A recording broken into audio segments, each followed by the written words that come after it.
So in today's lecture in biochemical engineering, we're going to continue looking at immobilized enzymes, and we'll start from where we left in the last class, which was the mass transfer coefficient. So what we're looking at in the last class, if you remember, was our interphase mass transfer with reaction, right?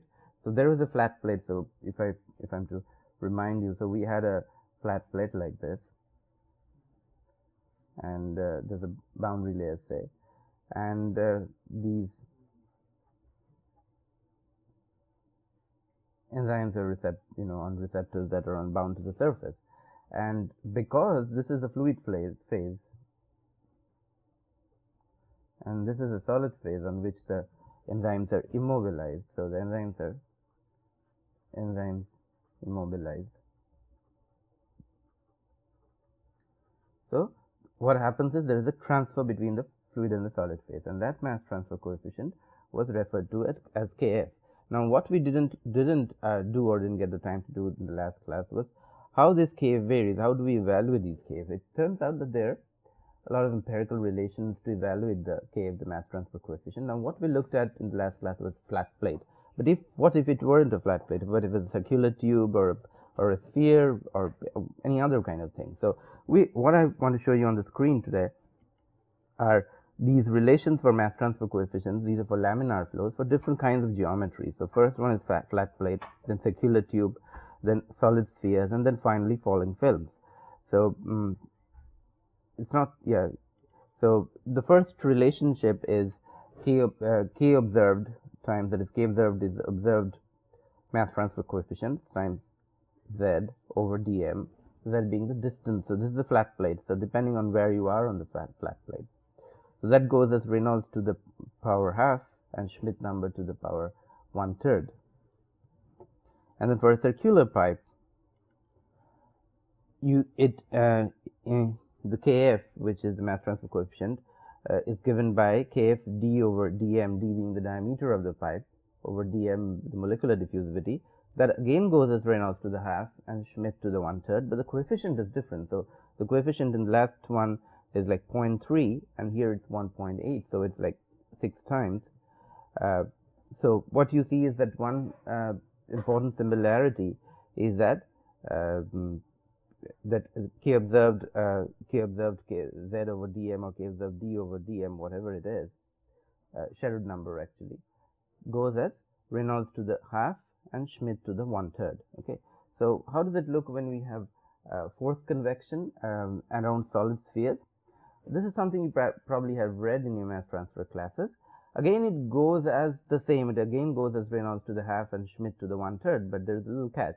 The catch is that there is a constant. So because of the shape of the sphere, there is a constant with that. And if you go to the screen, this is what you'll see. The Sherwood number goes as 2 plus 0.6 Reynolds to the half and Schmidt to the 1/3. So those two coefficients are there, Reynolds to the half and Schmidt to the 1/3, but you have the 2 plus.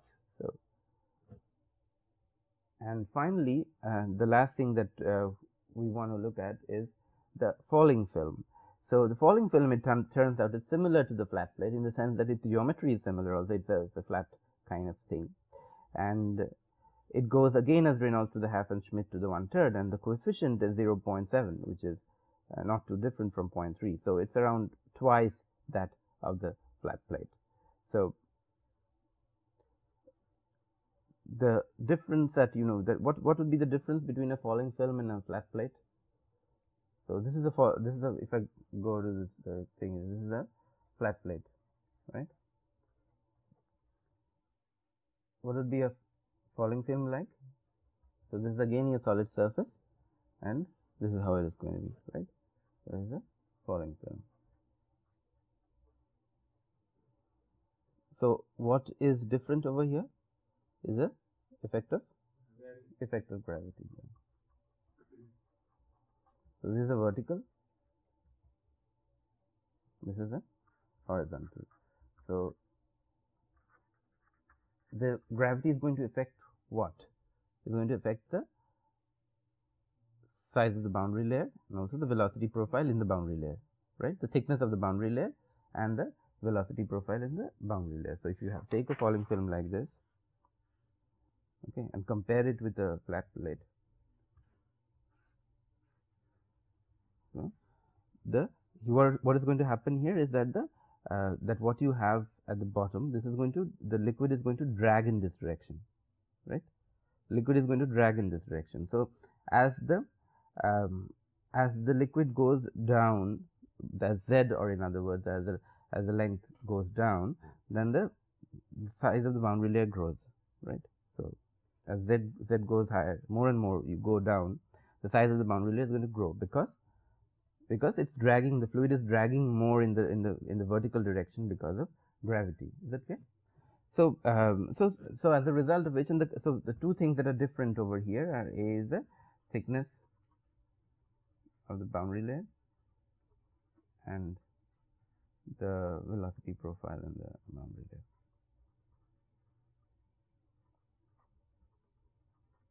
Okay. And therefore, the Sherwood number is slightly different from the flat plate. Okay.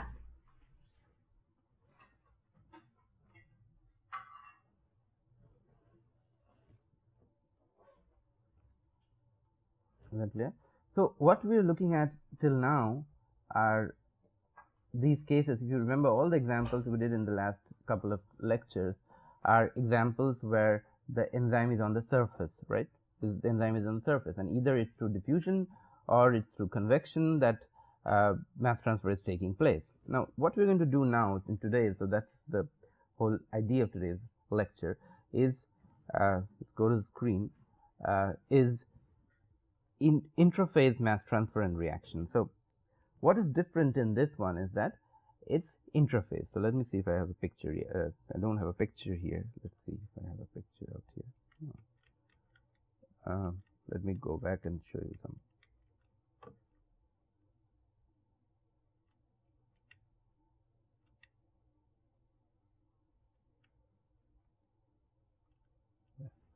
So I can use this picture.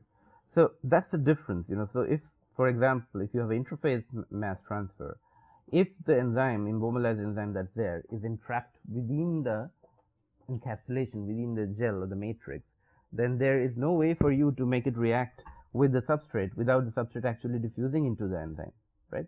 So that's the difference. So intraphase, intraphase is intra, within the phase. So mass transfer should happen within the phase. And when you have intraphase mass transfer, what happens is that the reaction occurs simultaneously, right? So that's a major difference. So this was an example where we had only the interphase mass transfer. So the solid was the enzymes are on the surface of the solid, and the fluid comes in and reacts. And in interphase mass transfer, the enzymes are on encapsulated within. Okay, is this difference clear? The physical difference. Now, in addition to this, what you can have enzymes which are on the surface. In addition to it being entrapped inside, you can have enzymes on the surface. Okay. So now let's go and look at what the difference is and how to study this, what kind of models can we make. So the first important thing that I want to discuss over here is that the concept of pseudo-homogeneous reaction, and we did that before. So if I can, you know, attract your attention to this.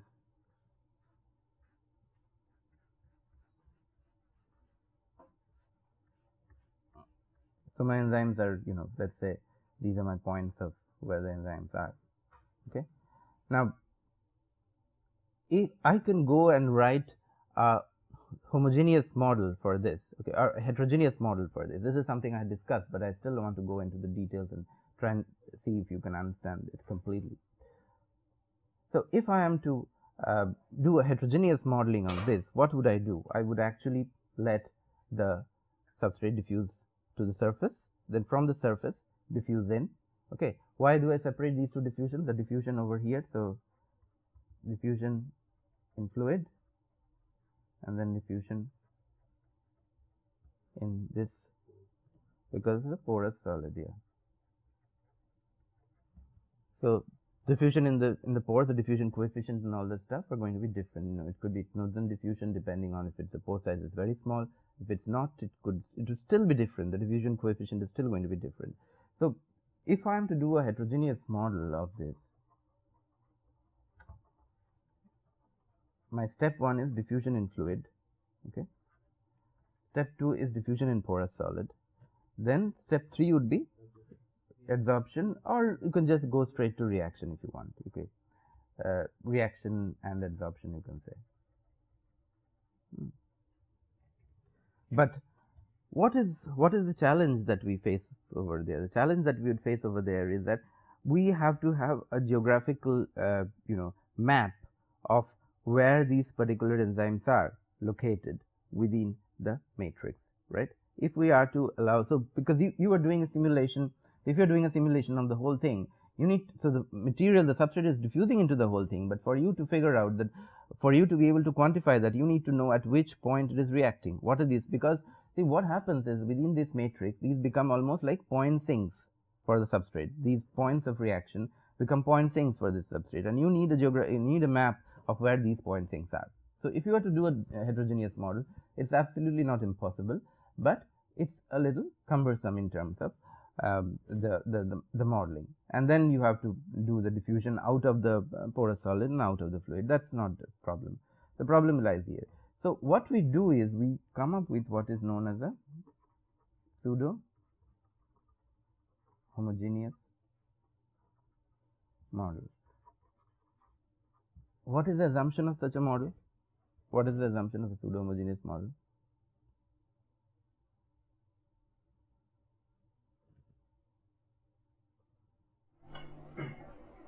What is the assumption of pseudo-homogeneous model? The assumption is that you homogenize over the entire matrix. So you assume that these receptors are present uniformly in the entire matrix. So what you take is you figure out that what is the total number of receptors, what is the reaction rate for each, okay, and multiply that and get the total amount of reaction rate for the receptors, and then divide it by volume to get a volume average reaction rate. Is that clear? So that would be, so once that is there, then it is assumed that though these reactions are in principle heterogeneous reactions and they are occurring at certain points, you assume that the whole thing occurs uniformly over the entire matrix. Okay, so this is the concept of a pseudo-homogeneous reaction. I'm not sure, is that a new concept for you, or you've studied this before? No? New. Okay, so at least I hope it's clear, right? Because we don't want to get over this again and again. So let's go back to what we have on the screen. So this is a definition, it's exactly what I explained, but just to go through it. So heterogeneous reaction that occurs within a tissue or porous matrix contains immobilized enzymes are called interphase. Interphase, although the reaction occurs at the interface between the fluid and the cell surface or at the extracellular matrix, the phases within the tissues is considered to be pseudo-homogeneous if the reaction is macroscopically uniform. So this is a term that we introduce here, macroscopically uniform. What it means is that at the microscopic level, it's occurring at different points inside the matrix, but at the macroscopic level, it is uniform. And when at the macroscopic level it's uniform, then you can assume it to be pseudo-homogeneous. So it's a matter of scales, right? So it's a matter of scale. So if at the scale that you are looking at, okay, if at that scale your reaction is homogeneous, then you can assume it to be pseudo-homogeneous. But at the microscopic scale, it could be heterogeneous. Okay, this is the concept of scale. So at the smallest of scales, say for example, if you have a surface, like this, okay, and you're trying to take the derivative at this point, which point do you take the derivative in? You never know. Or if you have a surface like this, okay, we can say that at the macroscopic scale, we can say that this is a singular point because you cannot define the derivative here, and this is a non-singular point, right? You can define the derivative here, but at the microscopic scale, this is not singular. You see what I'm saying? Because when you go to the level of at the microscopic level, this is no longer as sharp. This peak is no longer sharp because when you go to the microscopic level, so this is not singular. At the microscopic level, you can define the derivative at this point. Okay, so that's a matter of scale, the manner of looking. So the same thing happens here. So at the microscopic level, it's heterogeneous because these reactions happen at different points within the matrix. But at the macroscopic level, you can average them out. They're macroscopically uniform, which means that you can average them out. And the whole concept of averaging theory, the basic concept of averaging theory originates from this, where you can actually decide that whether a system is macroscopically uniform or microscopically uniform, that kind of thing. So if it's microscopically uniform, fine, there's no question at all. But the whole concept of averaging comes in these certain issues or in these certain cases where the system is microscopically non-uniform, but at the macroscopic level you can decide. Now, how do you decide what is microscopic and macroscopic? That is a question that is important. And what typically is done is that let's call this R, okay, so is a microscopic length scale versus macroscopic length scale. If this is much smaller than 1, then you assume, so this is your criteria typically, you assume that it's macroscopically uniform. Okay, so the length scale at which you see this heterogeneity, so this is the heterogeneity length scale, and this is the non-heterogeneity length scale. So the length scale you see at which you see heterogeneity over the length scale at which you don't see heterogeneity, the ratio of these two have to be much smaller than 1, right? So if this is possible, then what you do is you can average it out over the macroscopic length scale, and as soon as you average it out, you get the pseudohomogeneous model. So pseudohomogeneous model is not a matter of just a matter of intuition. It is a matter. It evolves out of your averaging theory. So whether you, in the macroscopic, once you have done the pseudohomogeneous, got the pseudohomogeneous model, in the pseudohomogeneous model, what happens is the assumption is that reaction and diffusion occur simultaneously. Okay, is that clear? In the real model, in real life, diffusion and reaction are not occurring simultaneously. In the heterogeneous model, diffusion and reaction are not occurring simultaneously. Remember, so first diffusion followed by reaction. But in the homogeneous pseudo-homogeneous model, diffusion and reaction are assumed to occur parallelly. So if this is just a corollary, so to say, if the reaction is too fast as compared to diffusion, the concentration at some places becomes 0 because now it's diffusion control. So this is one of the interesting things that can happen in a pseudo-homogeneous model. I mean, what a pseudo-homogeneous model cannot capture. So if you have a system like this, and say for example you have a reaction like an autocatalytic reaction that we discussed in the last class. So what can happen is, because the reaction at some places can, because if there is a small perturbation in the system, the reaction in some places could be much higher than the reaction in other places, right? So the concentration in some places, say for example, the concentration of the if substrate A here could be 0, and right next to, not too far from that place, the concentration could be high. So what will happen in that case? What will be the consequence of that?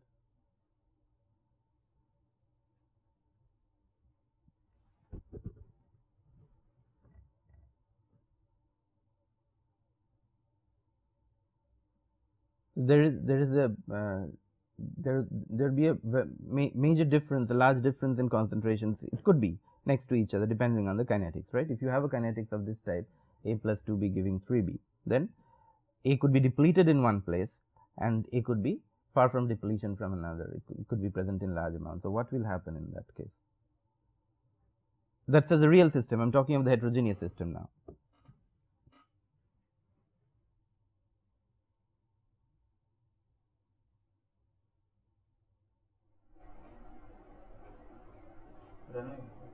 No runaway. I'm just talking about catalyst pellet here. There cannot be a runaway in a catalyst pellet. So this is just a catalyst pellet, right? Catalyst pellet or a immobilized enzyme, whatever you want to call it. So what can happen? Well, what will happen is that the heterogeneous model is still fine, but you cannot average it anymore. See, there is no point in having an average when one part of that has a very large concentration and another part has a very small concentration, because the average value would not give you a sense, the right sense of the distribution. So when you want to average, the criteria number 1 is that the ratio of the smallest to the largest length scale is much lesser than 1. The criteria number 2 would be that the minimum over maximum concentration, minimum C over maximum C, should be of the order 1. Okay. There shouldn't be a huge difference. Okay, it could be 0.1, that's still order 1, but it could be, it cannot be, there cannot be a 10 to the minus 3 or 10 to the minus 4 within the matrix. Okay, so which means that the variation within the matrix has to be reasonable. There cannot be a very large variation. Okay, so having said these things, I think now that it doesn't make sense to go and write a model unless we understand what are the constraints, what are the boundaries within which we are writing that model. So having met that, so let's we can try and write a model for this. So what we do is, these are for drugs, biomolecules, therapeutic molecules, and so on.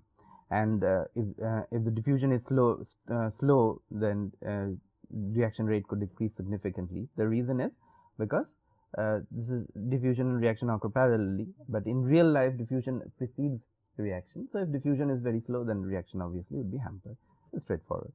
So what we do is that in the pseudo-homogeneous model, what we write over here is d effective Laplacian of C minus R of V, right? Do you all remember, by the way, how to write your Laplacians in spherical and cylindrical and all these coordinates, because they'll be in the test. So why d effective? Why d effective? Because this is not the real diffusion. Excuse me. So this is not the real diffusion, right? The real diffusion occurs in the spaces between the pores. So this is the effective diffusion coefficient, because we have taken an average out of the whole thing. So the diffusion coefficient is also an average between the diffusion coefficient of the solids through the solids and the spaces between the solids, right? Okay. So R of V is, let's define RV average as the macroscopic reaction rate. So what would be the macroscopic reaction rate? Just as I said before, the summation of all the microscopic reaction rates over the volume, right? Divided by the volume. So R of V average is the summation of all the microscopic reaction rates divided by the volume. Fine. So this is given by 1 over minus 1 over V. So why is that? So this is, you can replace what you have over here, the diffusion reaction problem, from here to here. Okay. And then what you do is you simply use the Stokes theorem. Clear? So just change the Laplacian to the surface integral. Very straightforward. I think you've done this before, changing from the Laplacian to the surface integral. So when you do that, then this is all fine. So you can write your R average in these ways. So the advantage with this writing is that you just need to, changing from the volume to the surface, is that you just need to evaluate what's going on in the surface. You really don't need to care about what's going on in the volume, right? So then we define this quantity eta. Eta is my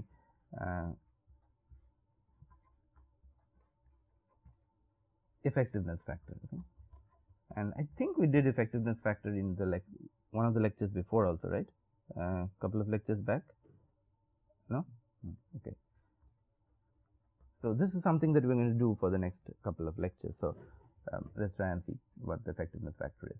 So the effectiveness factor is essentially the reaction rate when the reaction is occurring over the entire region, over the reaction rate if it were only occurring at the surface concentration or only occurring at the surface. Okay. So if the entire, or in other words, if I am to explain a little better, if the entire concentration, if the entire amount of material were at the surface concentration, so that is my denominator. Okay, entire material in CS, surface concentration, over the actual reaction rate that happens. Okay, and this actual reaction rate we can obtain, as I showed here on the screen. You see actual reaction rate you can obtain as the volume average. Fine. So why is this important? Because see, for a material, once you have evaluated what is your effective reaction rate, if you want to know your actual reaction rate, all you need to do is evaluate the reaction rate at the surface. Okay, and effectiveness factor, and this is essentially the effectiveness factor, and this is a very important thing that some of you are taking the advanced reaction engineering course. Are you, any of you? Not taken? So then you will study these things, the effectiveness factor. So the effectiveness factor essentially measures that if a reaction is occurring at a certain if a reaction were occurring at the surface concentration and if the actual rate of the reaction, the ratio between these two. Okay, and we'll see how to incorporate that in the next few cases. So this is okay, it's not important. So what we do now is that now let's go and actually do a problem, solve a problem. So the first problem we look at is interphase mass transfer and reaction in a rectangular slab. We'll look at in the sphere and the rectangle. So first thing we look at today is this problem in the rectangular slab. Okay. So what is my basic governing equation for the rectangular slab?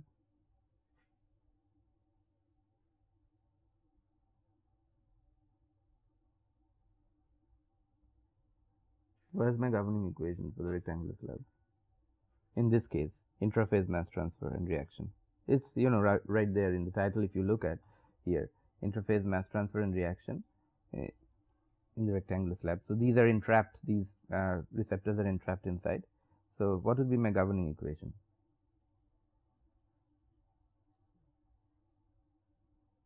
So what's the basic phenomena? Let's talk about it first. So essentially, the basic phenomena is a heterogeneous reaction, but we are going to use a pseudo-homogeneous model. So let's make that clear first, that we are essentially it's a heterogeneous phenomena, heterogeneous system, but we are going to use a pseudo-homogeneous model. What is the basic assumption of a pseudo-homogeneous model? That reaction is uniform everywhere, and you can use an average reaction rate A. B is that because you use average reaction rate, diffusion and reaction occur parallelly. So what will be my model now?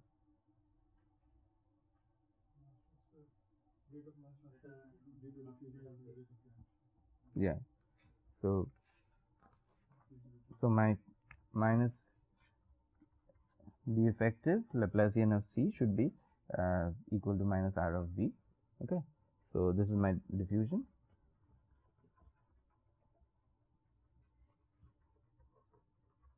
Reaction, because this is being C is a substrate, so C is a substrate concentration. So this is a reaction as a sink term because it's being consumed, fine. So the reaction rate, so this is my basic equation. The reaction rate is here given as Kv times C. Okay. So the Laplacian, the effective times Laplacian of C equals Kv times C. Okay. Now what would be my boundary conditions? Let's talk about that.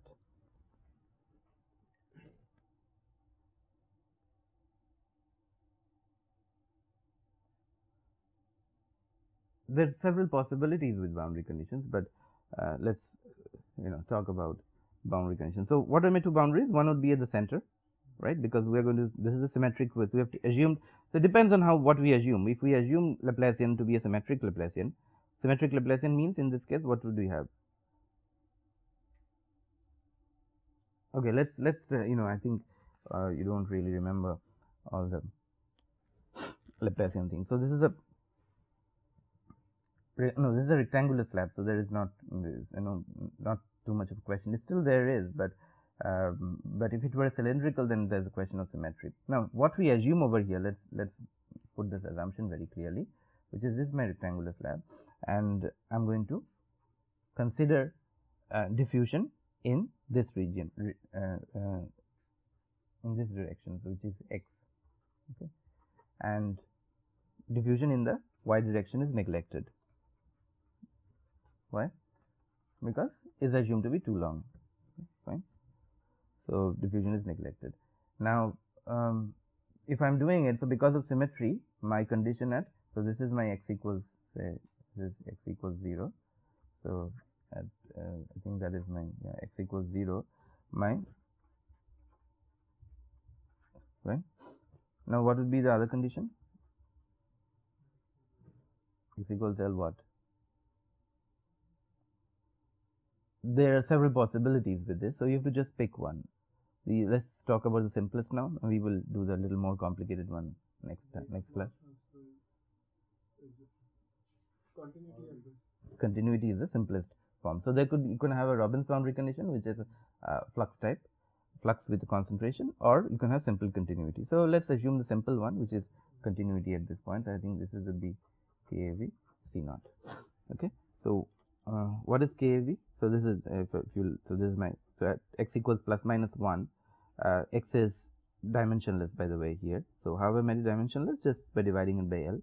So C equals kV times C naught, and the other boundary condition is the center x equals 0, del C del x equals 0. Right. So can we go ahead and solve this? Why don't you do that? So what would be my Laplacian? Simply d effective times del 2C del x square equals KVC. So again, we are going to assume these two different limits of it. One is the 0th order and one is the first order, like we had been doing all through. So the 0th order is very easy. Why? Because it's simply KV, and you can just go ahead and straight integrate it. And then what's the solution? You've done this umpteen times. For the first order, what's the solution? What is the solution of this? What? First order, this, what is the solution of this problem? No. Look carefully.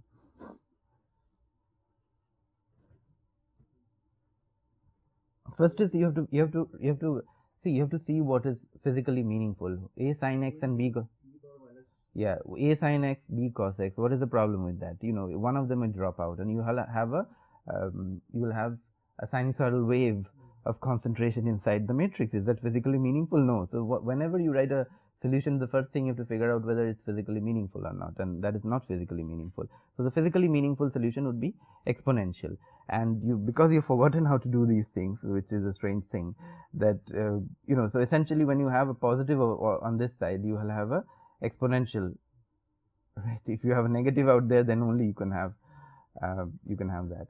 So, and that's not possible because that's not possible out here. So anyway, so the solution would be, so C equals A cos hyperbolic.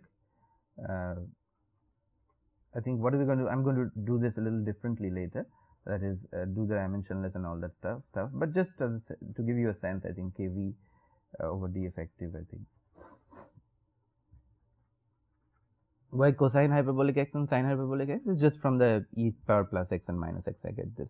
So what we're going to do now is use a dimensionless form of this. We can go ahead and solve this, but the advantage with making the system dimensionless is that you can just scale all the variables as you want, and you'll see that it's very easy to work with the dimensionless system. So what we do is make the system non-dimensional, and what will happen is when we make the system non-dimensional, we'll come up with numbers, dimensionless numbers, which are ratios of important time scales in the system, and that is one of the added advantage of making this system dimensionless. It comes out naturally, and these are very important numbers. So the first number we'll get is, in this case, is the Thiele modulus, and I have already discussed the Thiele modulus in the last class, if I remember, which is the ratio of diffusion time over reaction time. And why is this important here? Because these are the two dominant phenomena in the system, diffusion and reaction. So it's very important to have a sense of the ratios of these numbers. Why is it important to have a sense? Because if Thiele modulus is given as a ratio of diffusion time to reaction time, and if Thiele modulus is very large, that means that diffusion is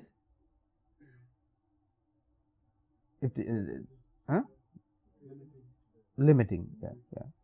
So that is something that you need to figure out here. So why don't you do it on your own a little bit? So or maybe I'll help you out with this. So say x hat, because we need to do this unless and otherwise there could be mistakes also. So okay, so this is all we need over here. So d effective times del 2c del x square equals kv into c. Okay, so this is how we define x. So you get d effective L square del 2 theta del x hat square equals kv into theta. So kv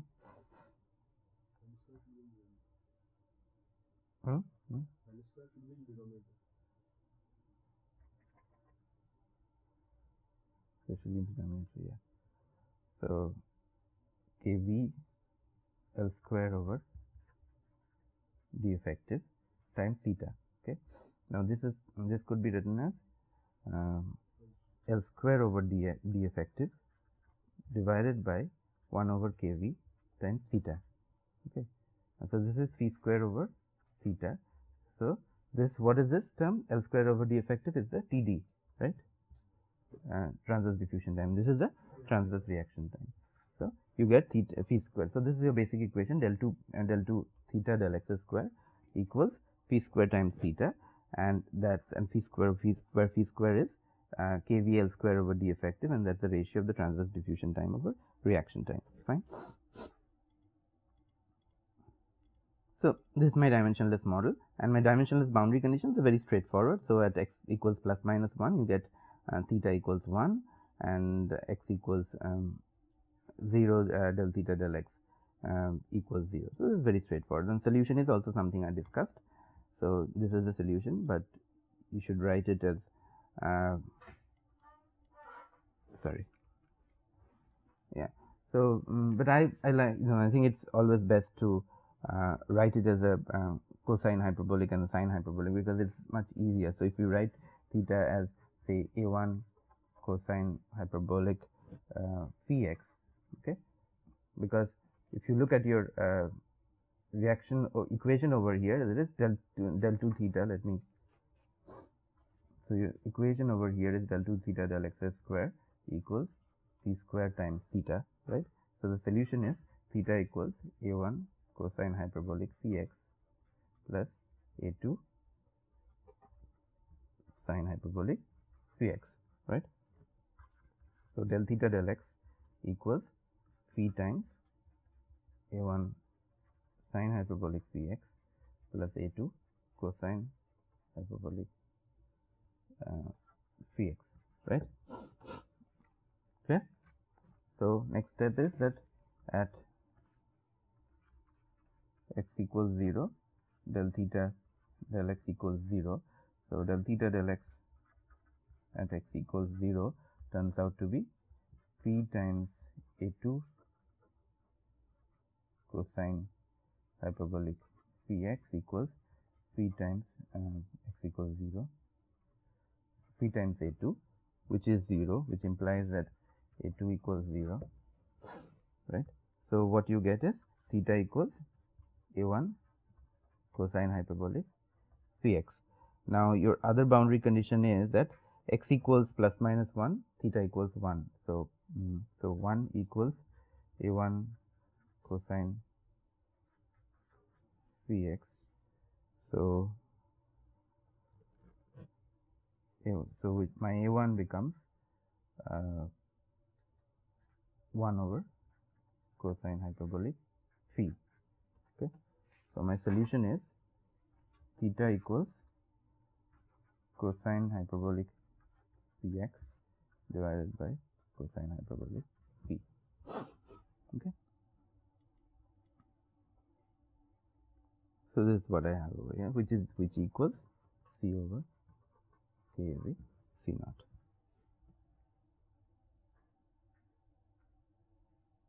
Okay. Now what we intend to do now? What we intend to do is find my effectiveness factor. Okay, eta.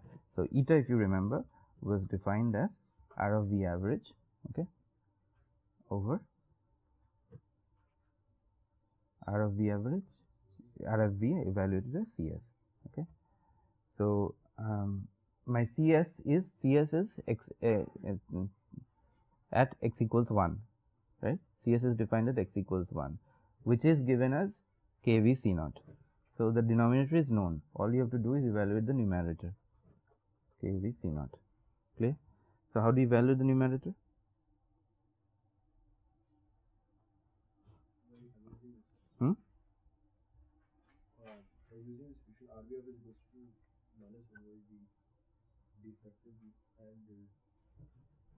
Well, yeah, I think you can use that, but I think one of the other ways, yeah, that's also you can do. You can, because we got the theta, you can just evaluate the surface and do that. And another option is what I have on the screen over here. Just use this straight away. Okay, calculation of eta, this one. So because you know what is the volume of your slab, So, and what you got over here is this is a slight typo. It should be this one should be RAV average. There should be a bar on the top of it. So minus RAV average is simply going to be 1 over V times RV times dV, and that equals what we got. So K C times dV, right, equals K times kV times C naught into theta times dV, and dV you can cancel out area on both sides, so you will get 1 over, I think, 2L. This goes from minus L to plus L, K kV C naught times theta into dx, right? Is it right? Okay. So then you can write this, take this 2 out and write this as 1 over L going from 0 to L, K kV C naught theta into dx. Fine. So what would be the integral? If I have a cos hyperbolic, it will simply be a sine hyperbolic. It will be the integral of that. So I think, yeah, that's, so no, that's not right. So minus RAV equals 1 over L 0 to L K kV C naught. Theta was what? Cos hyperbolic Px divided by cos hyperbolic Phi, I think, over dx. Now this goes as K kV C naught.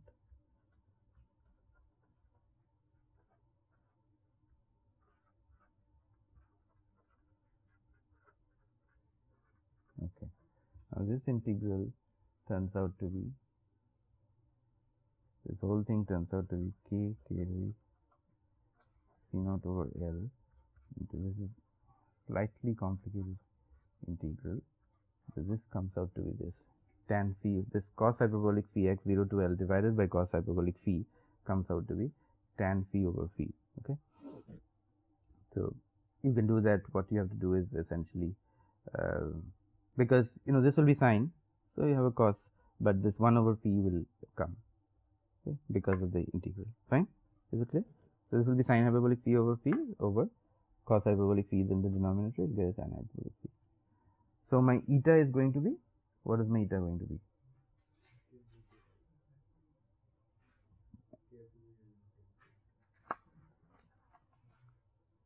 So my eta, so let's go back here. Eta is this, RV this, and there's a K actually here. Okay. And I think the L should go from here because, yeah, because there'll be, L and, this, if you put this in the dimensionless coordinates, because X is in the dimensional coordinates, what do we used a hat over here, right? Yeah. So if I convert, so this is a hat, and if I convert this with a hat, then you got a L over here, then the L would go. Is it clear? Yeah. So this is what you have, and then your eta is going to be, RV over RVCS now.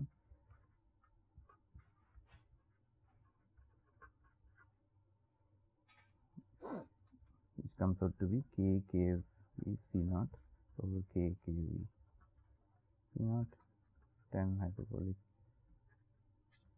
Phi over Phi equals.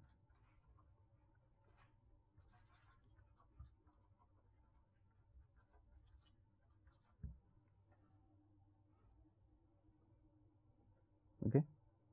So this is what we get, and this is a very important formula to remember for eta, because I'll show you later, maybe in a couple of lectures or so, that this is something that you can use independent of geometry, because though as you change the geometry, and we'll do in the little time we have another geometry, you will see it's different, but what happens is that overall, be it a cylinder or a sphere or a slab, the effectiveness factor is more or less close to tan hyperbolic phi over phi, more or less close to. So if you use this number, you are not really very off. So this is something you might want to remember, this formula. Okay. So this is just going through what was done over here. The same thing you'll get, tan hyperbolic phi over phi. So just exactly the same thing. So what we do now is that in the next 10-15 minutes we have, let's quickly do this same thing, and I want you to go take the lead on this. Is take exactly the same thing, but this is there's a typo over here. This is not a rectangular slab. So I want you to do this in a sphere. So this is that example we had before, much before, the picture I showed you, where the enzymes are actually trapped here. Here. So the enzymes are actually strapped within, and this is a very common example because when you take some of your capsules, for example, enzymatic capsules, they are these spherical bead-like stuffs, and the enzymes are entrapped. So this is a very physical, very practical example. So this is the one that I want you to look at now, and because I showed you how to do it, so what I want you to do in the next few minutes is go and do it for the sphere.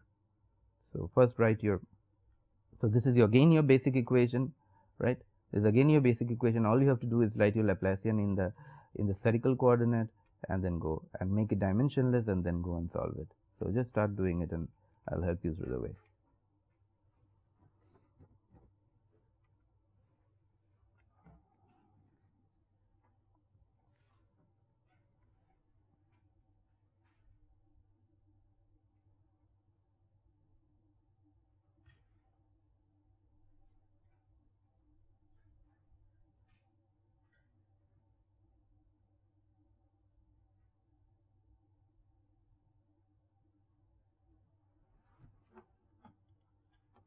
So if you have written the Laplacian, I don't know, some of you might have forgotten, but if you haven't forgotten, then this is what you have on the screen is the Laplacian and the spherical coordinate, right? So d effective again over r square ddr of r square del c del r. Now what are your boundary conditions going to be? Yeah, because we have assumed symmetry. So the basic assumption out here is that it's symmetric, and once it's symmetric, if it's non-symmetric, for example, let me ask you this: for a spherical substance, if it's non-symmetric, so what would be the? Can you write a 2D model for a non-symmetric sphere? For a cylinder, for example, if it's symmetric, okay. So this is my the effective Laplacian Kc, let's say Kc. So for a cylinder, what is my Laplacian? 2D Laplacian is 1 over r ddr of del c del r, right? Plus del 2c del z square, right? This is for a cylinder.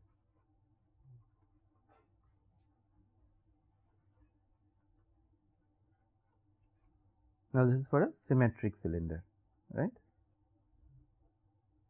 Symmetric cylinder. Now if I ask you for a symmetric sphere, can you write the 2D model? What would that be?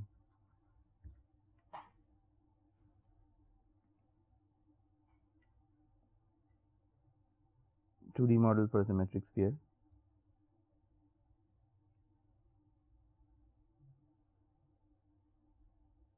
So let me add the, let me close my eyes and add the radial part, okay?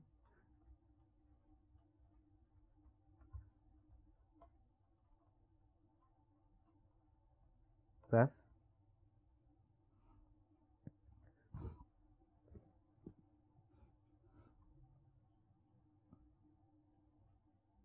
what is the other components B that would come in?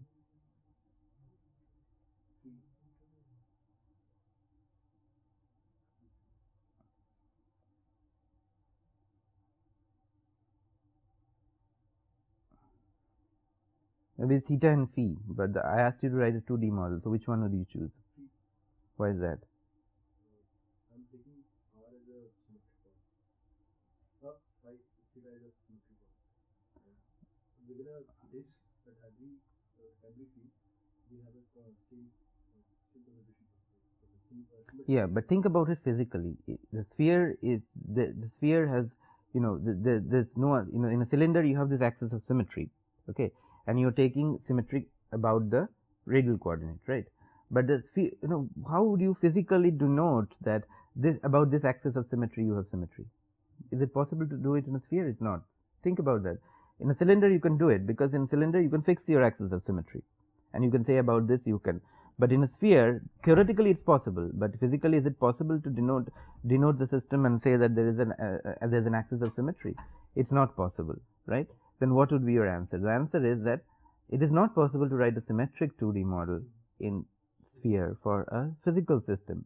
Theoretically, mathematicians can write, but as engineers, there's no point. Do you understand what I'm trying to say? That at what point, how are you going to denote your axis of symmetry and say that only around this there is a symmetry? Okay, because if there's a symmetry in this direction, then if there is no physical demarcation of that, and if you turn the sphere around, then there is no symmetry. So if you have to write an isometric model, the right way to do it is actually go and write a 3D model. You can both in phi and theta. Is it clear? Okay. So let's go ahead with this. I don't think we'll have the time to finish this, so the boundary condition is set symmetric boundary conditions, because we've assumed symmetry. R equals 0, del C del R equals 0. Fine. What will be the other boundary condition? Straightforward, that on the surface the concentration is given by kV C0. Fine. So how do you solve this now? So the surface is given by R equals Rm. So how do you solve this now?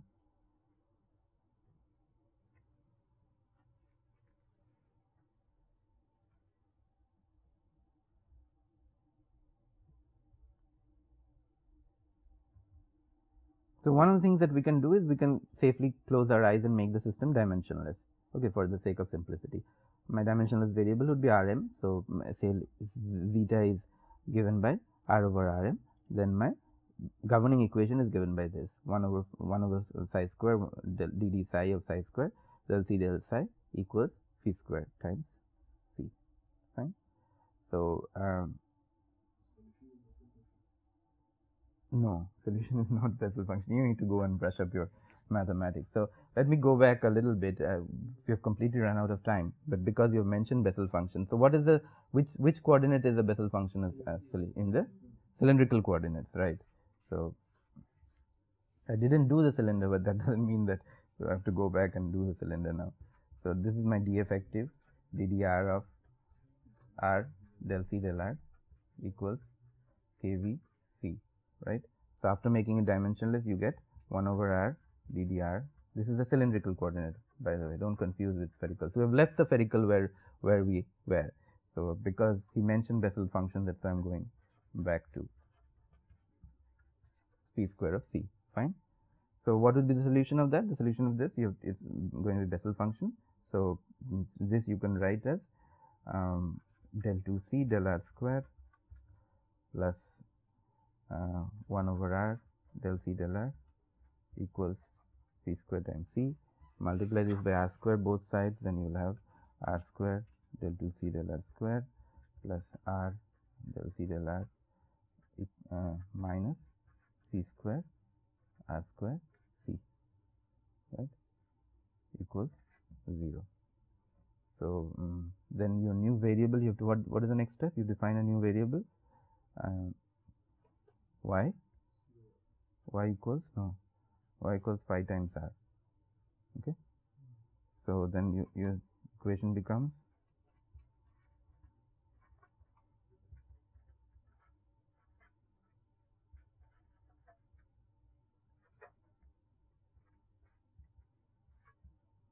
okay.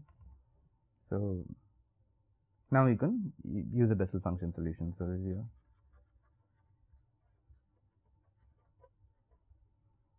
function solution. What I want you to do, I'll stop here today, but what I want you to do is to complete this Bessel function solution, because these are things that you need to review on your own, and I cannot review this in not a maths class. Complete this Bessel function solution and come up with some clue on what would be the solution of a spherical thing. So this flat plate was very easy. It's a cosine hyperbolic and sine hyperbolic. This is the Bessel function solution. I gave you the solution, but all you have to do is figure out what kind of Bessel function of first kind, second kind, modified, what kind of Bessel function is going to be. So you figured that out. And the last thing that you have to do is what would be your solution in the spherical coordinate, which is the most pretty interesting thing to do. So I'll leave you at that. If there is any question on the part that we did today. So what we essentially did was, let me talk conceptually for 1 minute about what we did. And the whole lecture kind of pins on this idea of the pseudo-homogeneous model, and the basic idea that we try to discuss is that for a pseudo-homogeneous model is really actually for a heterogeneous system where there are these different point sources or sinks of reaction, and essentially if the two conditions on which you can do an averaging, one is that the microscopic length scale of the microscopic scale over the length scale of the macroscopic scale is much smaller than 1, and second is that there is no large variation in concentration over the entire domain. It shouldn't be that concentration is very small at one place and very large in another. If these two conditions are satisfied, then you can average it over the volume and come up with a homogeneous model, the pseudo-homogeneous model. The main characteristic of the pseudo-homogeneous model is that diffusion and reaction occur parallelly in the pseudo-homogeneous model, while it doesn't occur parallelly in the heterogeneous model. And then you can just write the diffusion equation and solve it. So these are two things I want you to come up with. One is the final Bessel function solution, and second is how to solve it in the spherical coordinates. So tomorrow we'll start off with that. What's that? Error function. No, not error function. No. So just a trick, you have to do this, and so we'll stop here. Thanks.